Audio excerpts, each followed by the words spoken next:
اگر کسی کا میرے اوپر کوئی حق باقی ہے تو وہ لے سکتا ہے، اگر کسی کا کوئی حق باقی ہے تو لے سکتا ہے۔ تو صحابہ میں سے ایک صحابی کھڑے ہوئے اور کہا یا رسول اللہ میرا آپ کے اوپر حق باقی ہے۔ سب صحابہ ان کی طرف دیکھنے لگے کہ کون ہے، حضور پر اس کا کیا حق باقی ہے؟ تو حضور نے فرمایا جو حق ہے بتاؤ۔ کہا آپ جنگ کی تیاری کے درمیان صف سیدھی کر رہے تھے یا نماز کی حالت میں صف سیدھی فرما رہے تھے، میں صف سے تھوڑا سا آگے بڑھ گیا تھا، آپ کے ہاتھ میں چھڑی تھی، آپ نے مجھے چھڑی سے مارا تھا صف سیدھی کرنے کے لیے۔ تو حضور پاک صلی اللہ علیہ وسلم نے فرمایا ہاں میں نے صف سیدھی کرنے کے لیے چھڑی لگائی ہوگی۔ تو صحابی نے کہا کہ مجھے وہ حق چاہیے،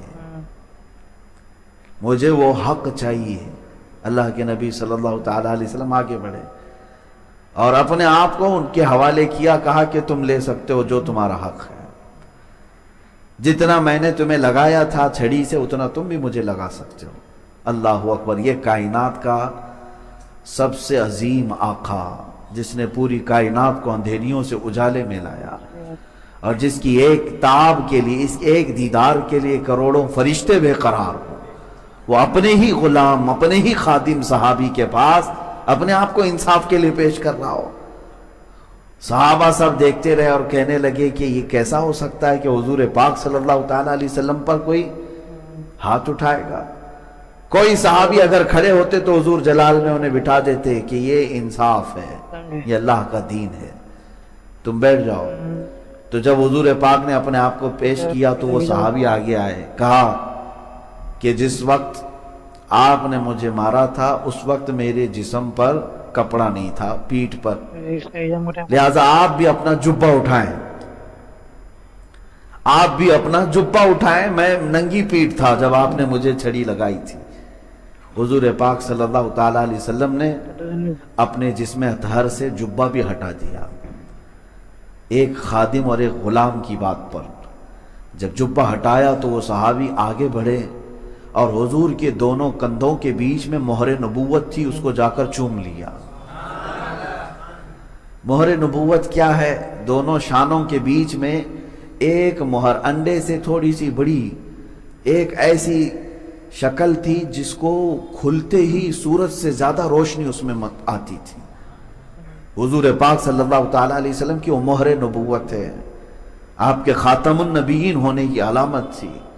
اور صحابہ وہ دیکھنے کے لیے بھی بے قرار رہتے تھے کہ کبھی تو وہ مہر نبوت بھی نظر آئے، اور وہ صحابی مہر نبوت کو چوم لیے اور اس کے بعد کہے میں نے میرا حق لے لیا، میں نے میرا حق لے لیا۔ لیکن میرے عزیزوں، واقعہ جو ہے، حدیث جو ہے، صحابی نے اپنا عمل کیا، انہیں حضور صلی اللہ علیہ وسلم کی مہر نبوت کا بوسہ چاہیے تھا، وہ اس راستے سے چلے تو گئے، لیکن رسول پاک کو تو دیکھیں، اگر کوئی غلام بھی کہتا ہے کہ مجھے حق چاہیے تو اپنے آپ کو سپرد کرتے ہیں۔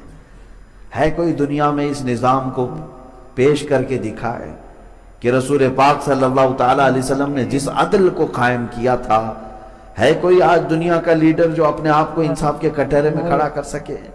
یہاں تو ظالموں کی دنیا ہے، یہاں خون پینے والوں کی دنیا ہے، اور کرسی پہ بیٹھنے والے اپنے آپ کو انصاف سے بالا تر سمجھتے ہیں۔ ان کا تو خیال یہ ہے کہ سارے کورٹ اور کچہری کے قانون ان پر نہیں نافذ ہوتے، وہ تو غریبوں پر ہوتے ہیں۔ آج یہی تو چل رہا ہے، سارے جتنے بھی قانون ہیں، لا ہیں، وہ غریبوں پر نافذ ہوتے ہیں، سیٹھوں پر نہیں ہوتے، امیروں پر نہیں ہوتے، نیتاؤں پر نہیں ہوتے۔ نیتا کے لیے دیکھیں سارے وہ سگنل بھی توڑتا ہوا چلا جائے، اس کے لیے کوئی چالان نہیں ہے۔ نیتا جی ہیں، ان کے لیے تھوڑی نہ قانون بنا ہے، سمویدھان ان کے لیے تھوڑی نہ ہے۔ یہ لا کی کتاب صرف غریبوں کو دکھانے کے لیے ہے۔ وہ 2 نمبر کا کاروبار کرتے رہے، کوئی ریڈ نہیں پڑے گی، چلتے رہیں گے۔ ہاں، کرسی سے اتر گئے تو ساری ریڈ پڑے گی، کرسی سے ہٹ گئے تو ڈپارٹمنٹ کی بھی اور اللہ کی طرف سے بھی، فرشتوں کی بھی پڑتی ہے۔ یہ دنیا کا نظام ہم نے دیکھا ہے میرے عزیزوں، اور یہی کی بات نہیں کر رہا ہوں، جو بنام مسلمان ملک ہیں آج، ان کا بھی حال یہی ہے۔ آج چاہے وہ سعودی ہو، امارات ہو، یا پھر کویت، بحرین، یہ سب ممالک بظاہر ہاتھی کے دانت ہیں، جو جبے کبے میں مسلمان نظر آتے ہیں، لیکن انہوں نے انصاف کا خون کیا ہوا ہے۔ عدل نام کی کوئی چیز نہیں ہے۔ ان کے شہزادے، ان کے گھروں میں پلنے والے عیاش، ان کے بیٹے نہ جانے کتنی عورتوں کی عزت لوٹ لیں، پھر بھی ان کے لیے قانون نہیں ہے۔ ہاں اگر وہی کوئی غریب سے یہ سرزد ہو جائے تو صرف موت کی بھی سزا ہے، وہ موت کے کٹہرے تک بھی جا سکتا ہے۔ تو دنیا میں نظام مصطفیٰ صلی اللہ تعالی علیہ وسلم کی مثال کوئی نہیں لا سکتا۔ ایک بار مصطفیٰ کریم صلی اللہ تعالی علیہ وسلم صحابہ اکرام